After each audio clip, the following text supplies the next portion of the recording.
Hello guys, आपके हमारे इस यूट्यूब चैनल स्मार्ट स्टडी पर स्वागत है। आज हम BCom BA BSc first year examination अप्रैल 2024 रानी दुर्गावती यूनिवर्सिटी का जो फाउंडेशन कोर्स का जो फर्स्ट पेपर था उस पर चर्चा करेंगे। ये प्राइवेट स्टूडेंटों के लिए है। इसमें जो फर्स्ट पेपर होता है इसका जो टाइम होता है 1 घंटे का होता है और इसमें मैक्सिमम मार्क्स जो हो रहते हैं वो 50 नंबर के रहते हैं, ठीक है। और इसमें ऑब्जेक्टिव क्वेश्चन पूछे जाते हैं और ऑब्जेक्टिव क्वेश्चन रहेंगे और इसमें OMR शीट मिलती है जिसको हमें उसमें गोलों को फिल करना पड़ता है। इसका हम फर्स्ट क्वेश्चन देखते हैं। राष्ट्रकवि प्रथम होने का गौरव किसे प्राप्त है? तो इसका आंसर हो जाएगा मैथिली शरण गुप्त। और दूसरा क्वेश्चन है, खड़ी बोली के किस कवि ने कविता लिखी?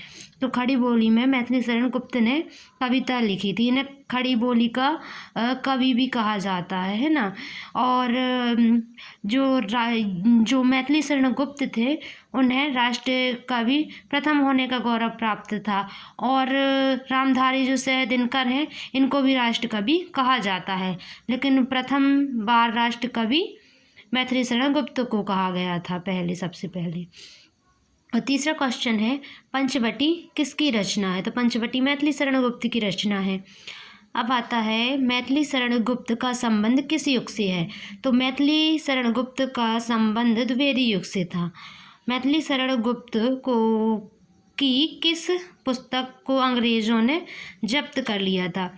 मैथिली शरण की जो भारत भारती पुस्तक थी इनको अंग्रेजों ने जब्त कर लिया था। अब नेक्स्ट क्वेश्चन है, सिया राम शरण गुप्त मैथिली शरण गुप्त के रिश्ते में क्या थे? तो ये जो सिया राम शरण थे वो मैथिली शरण गुप्त के छोटे भाई थे। अब नेक्स्ट क्वेश्चन है, कवि दिवस के रूप में किसका जन्म मनाया जाता है? कवि दिवस के रूप में मैथिली शरण गुप्त का जन्म दिवस मनाया जाता है और यह प्रत्येक वर्ष 3 अगस्त को मनाया जाता है।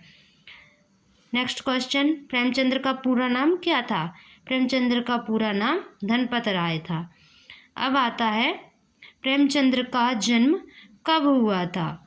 तो प्रेमचंद्र का जन्म 31 जुलाई 1880 को हुआ था। अब आता है, लम्ही में किसका जन्म हुआ? तो लम्ही में प्रेमचंद्र जी का जन्म हुआ था।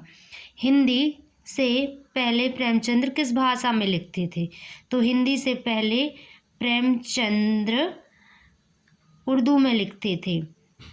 अंग्रेजी सेना किसे गिरफ्तार कर लेती है? अंग्रेजी सेना वाजिद अली शाह को गिरफ्तार कर लेती है। शतरंज के खिलाड़ी किस नदी के किनारे शतरंज की विरासत जमाते हैं? तो यह गोमती नदी के किनारे शतरंज की विरासत जमाते थे। और किस निर्देशक ने शतरंज के खिलाड़ी पर फिल्म बनाई थी?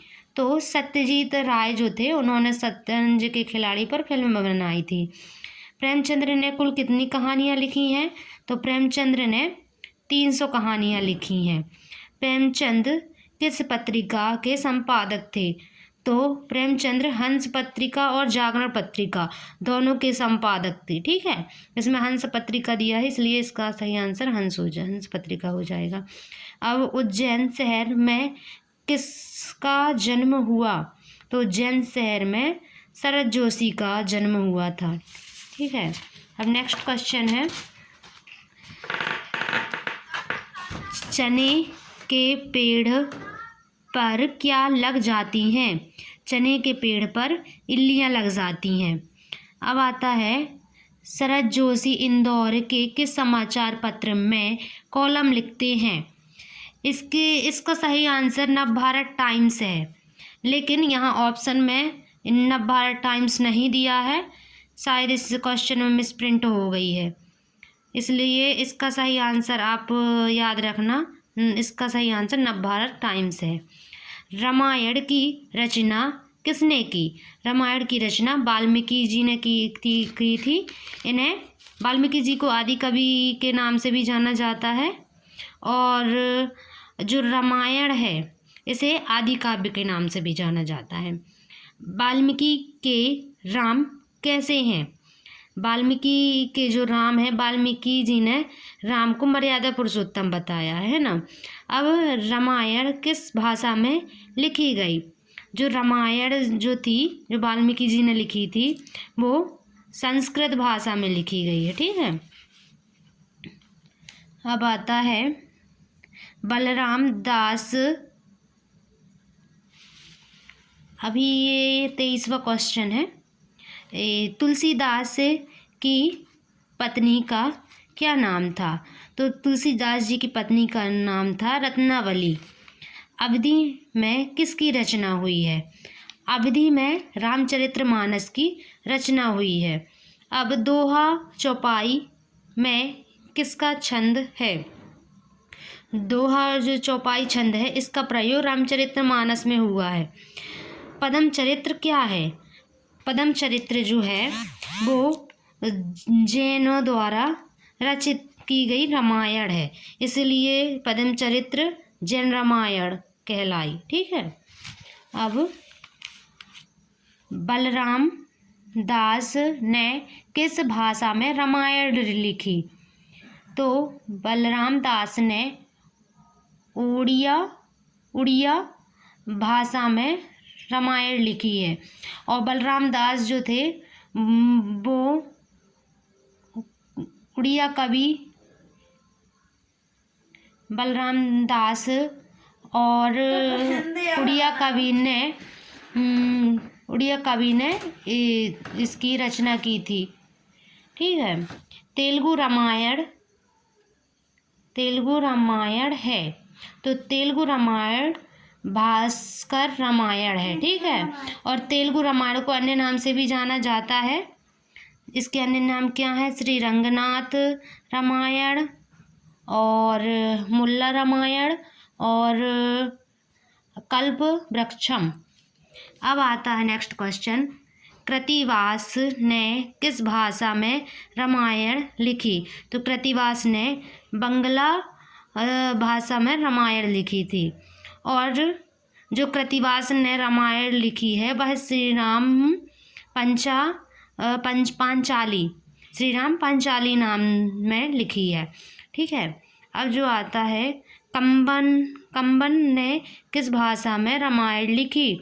जो कंबन थे इन्हें कवि चक्रवर्ती की उपाधि प्राप्त थी और जो कंबन ने रामायण लिखी है वह तमिल भाषा में लिखी थी।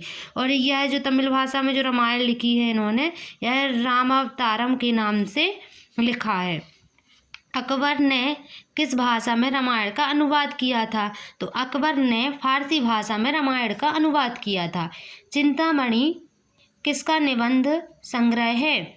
चिंतामणि जो था वो आचार्य रामचंद्र शुक्ल की रचना है।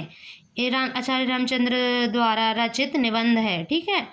उत्साह किस तरह का निबंध है? उत्साह जो है वो भाव मनोविकार प्रकार का निबंध है। हिंदी साहित्य का इतिहास किसने लिखा? हिंदी साहित्य का इतिहास आचार्य रामचंद्र शुक्ल ने लिखा था। ठीक है।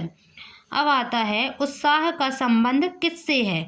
उत्साह का संबंध आनंद से है और उत्साह का संबंध आनंद से है और भय का संबंध दुख से बताया गया है। ठीक है। अब नेक्स्ट क्वेश्चन है, सिमरिया में किसका जन्म हुआ था? तो सिमरिया में रामधारी सह दिनकर का जन्म हुआ था। कालपी गांव में किसका जन्म हुआ? यहाँ पर ये कालपी मिस्टेक हो गई है, यहाँ पर कालपी नहीं आना था, यहाँ पर कालड़ी आना था। यहाँ पर आदि शंकराचार्य का जन्म हुआ था। अब आता है संस्कृति के 4 अध्याय किसकी पुस्तक है? संस्कृति के 4 अध्याय रामधारी सह दिनकर की पुस्तक है। ठीक है। और दिनकर की किस रचना पर ज्ञानपीठ पुरस्कार मिला था? जो रामधारी सह दिनकर थे उनकी रचना जो उर्वशी, ये उनका एक महाकाव्य है। ठीक है, इस पर उनको ज्ञानपीठ पुरस्कार मिला था। आदि शंकराचार्य ने कितने मठों की स्थापना की? आदि शंकराचार्य ने 4 मठों की स्थापना की थी।